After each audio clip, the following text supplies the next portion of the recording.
ढोलकपुर नाम के साम्राज्य में एक जाने माने ऋषि रहते थे जो लोगों का भाग्य बताने के लिए प्रसिद्ध थे।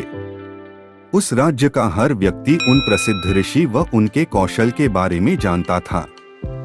एक दिन उस ऋषि के बारे में वहां के राजा को भी पता चला।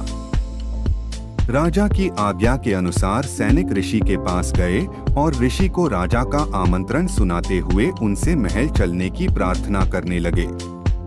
ऋषि भी सैनिकों के साथ महल चलने के लिए तैयार हो गए।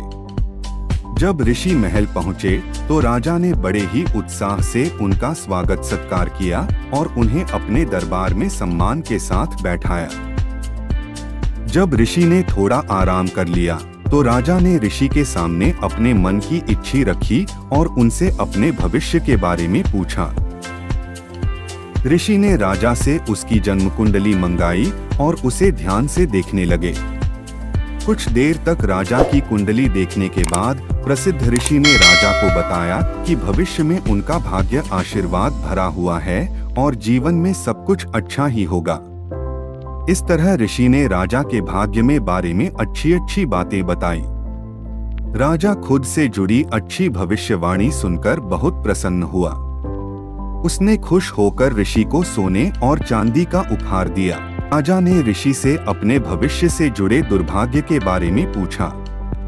राजा के पूछे अनुसार ऋषि ने राजा के दुर्भाग्य से जुड़ी बातें भी बता दी। उन्हें सुनकर राजा बहुत क्रोधित हो गया। वह गुस्से में ऋषि पर चिल्लाने लगा और धमकाते हुए कहा कि इतनी बेतुकी बातें करने की आपकी हिम्मत भी कैसे हुई। राजा ने गुस्सा होते हुए अपनी तलवार निकाली और ऋषि की तरफ इशारा करते हुए कहा कि अब मुझे मेरी मृत्यु का समय बताओ। ऋषि समझ चुका था कि राजा अपना दुर्भाग्य सुनकर उस पर क्रोधित हो गया है। राजा की मृत्यु वाली बात सुनते ही वह शांति से कुछ गणना करने लगा। इसके बाद शांत स्वर में कहा, मेरी गणना और कौशल के अनुसार आपकी मृत्यु मेरी मृत्यु के ठीक 1 घंटे बाद होगी। राजा ऋषि की यह बात सुनकर हैरान हो गया।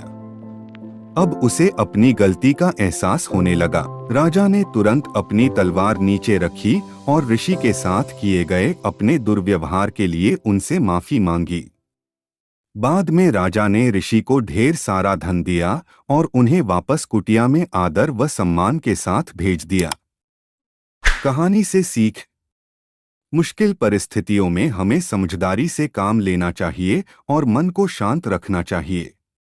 यह हुनर हमें हर परेशानी से बाहर निकाल सकता है।